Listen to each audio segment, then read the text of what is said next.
Hey y'all, welcome to Min in the Morning.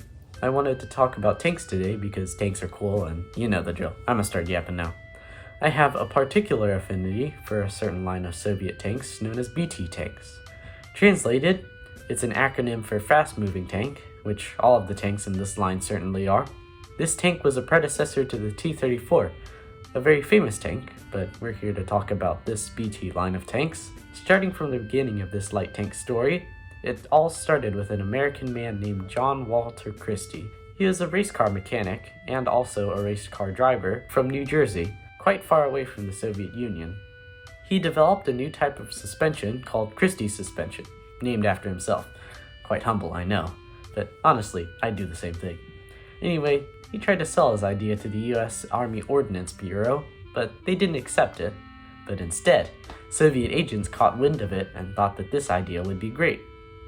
Now, I'd like to credit Christie for his suspension. Although it produced a regular-looking tank suspension, it had a little special ability. The tank's treads could be removed, and it would run on road wheels with a steering wheel instead, which I think is just so cool. It can run like a tank or a car.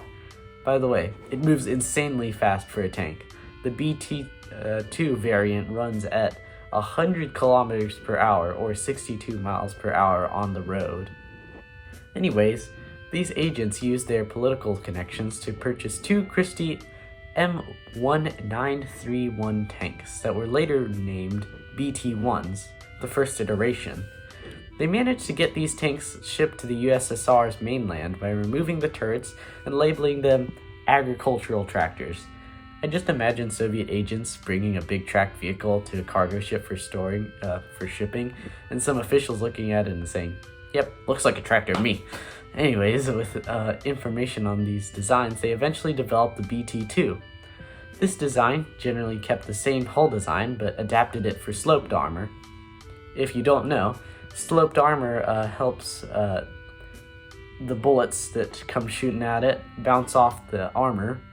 Instead of going straight into it, it'll bounce off. The BT-2 has a multiple turret designs, but its most notable one included a 32mm cannon and one machine gun sort of sticking out the side at a 45-degree angle from the main cannon.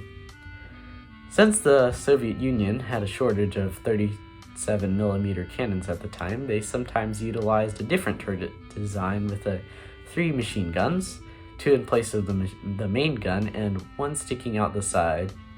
There was a subsequent BT-3, but the only change in this was from imperial units used by the US to the metric system. This is so that the measurements of the tank could be more normalized for mass production, and all labeling of this tank was just marked as the BT-2 instead of the BT-3, since it was just the same thing, just using different units for its blueprinted design. Next, it came to the BT-4. Big surprise. There wasn't any major changes, but instead of the riveted hull that came with the BT-2, the BT-4 came with a welded hull, which improved the armor marginally. However, only a few prototypes were made, since welded armor is much more expensive to make than riveted armor, and the idea was eventually thrown out. The BT-5 is where more exciting changes occurred. This tank was given a larger 45mm cannon, instead of putting the machine gun slapped in at an awkward angle. The Soviet designers realized it would be pretty cool if the machine gun faced where the cannon was, and a coaxially mounted machine gun, or basically a machine gun that's adjacent to the main cannon, was put on.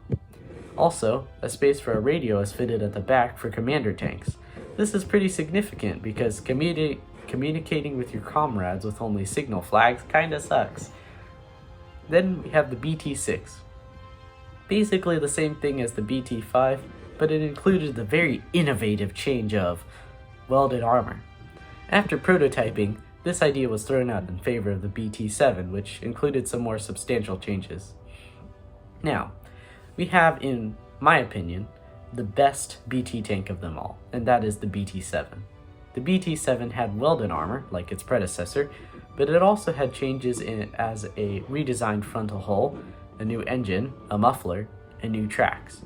For the turret, the cannon size remained basically the same, but it was given a semi-automatic breech, which I can assume improved reload time.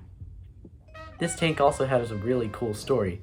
They were testing the abilities of this tank to cross a river, and since the BTs were unable to ford rivers, other methods were formulated.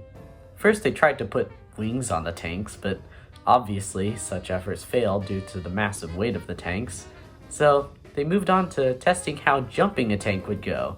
Yeah, tanks jumping across a river. It completed the longest jump ever performed by a tank, proving its speedy capabilities. Reportedly, the BT-7 crossed 42 meters, but this distance is sometimes disputed since the video, which is actually on YouTube, it doesn't look like it crosses that far of a distance. I'm not sure if this tactic was actually used in combat before, since it often results in damaged parts if the jump is performed incorrectly, though I would very much like to believe that this was actually used in wartime. Imagine you're sitting outside your Stug 3 assault gun looking across the river. You're just eating lunch, enjoying the view, and then you spot a crew setting up a bunch of wooden ramps. Quickly, you tell the rest of the crew to climb in. But as soon as you do, and your crew get in, you see BT-7 tanks driving in from the horizon, moving faster than any German tank you've ever seen before. Bewildered, you order the crew to open fire, taking one out, but there are many others. They choose their respective ramps and jump across the river, soaring across the river and right over your head, landing behind you. It turns around, and while you frantically try to get your crew to turn at the tracked assault gun around, before you could turn it around in time, the BT-7 fires. Well, obviously this exact situation never happened, but such a river crossing techniques were likely never employed, but it's really fun to think about. There were a few variants of this tank, all of which don't believe that they made it past prototype stage. They did include the BT-7A, an artillery variant of the tank. It sported a much larger 76.2mm howitzer, and only 21 of these were made.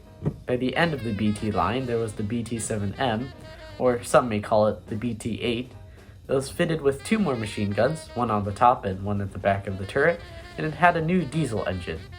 Anyway, that was a lot of tanks, but I'm sure none of y'all are wondering how the performance was in combat, of course of which is not too great at all. Their first use in the Spanish Civil War went absolutely horribly.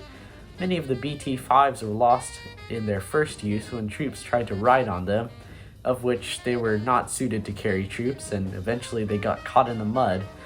These poor planning and tactics proved disastrous for it.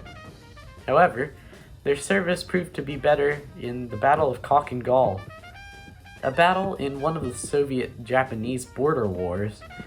Since the Japanese had no anti-tank weaponry, they used small squads of men that would run up and throw Molotov cocktails at the tanks, to which the tanks would easily catch fire due to their gasoline engines. Even Zhukov, a very important military general, mentioned to Stalin how the BT tanks were, and I quote, a bit fire-prone. Despite this, the accurate fire of the BTs in this battle, ripping through the Japanese tanks, would help win the Soviets this battle. Later, the BTs would be used in Finland in the Winter War. The whole array of BTs from the BT-2 to the BT-7 was used, and they all had lesser successes. Even though they didn't have to deal with the mud of the Spanish Civil War due to the aforementioned winter and its accompanying frozen ground, the capability to run without tracks wasn't so great when most of the country, i.e. Finland, was full of forests and back roads. This really just proved to be extra complexity in production that the tank didn't really need, and the future T-34, this feature was removed. Personally, I like that feature, but alas, the cost of production is everything.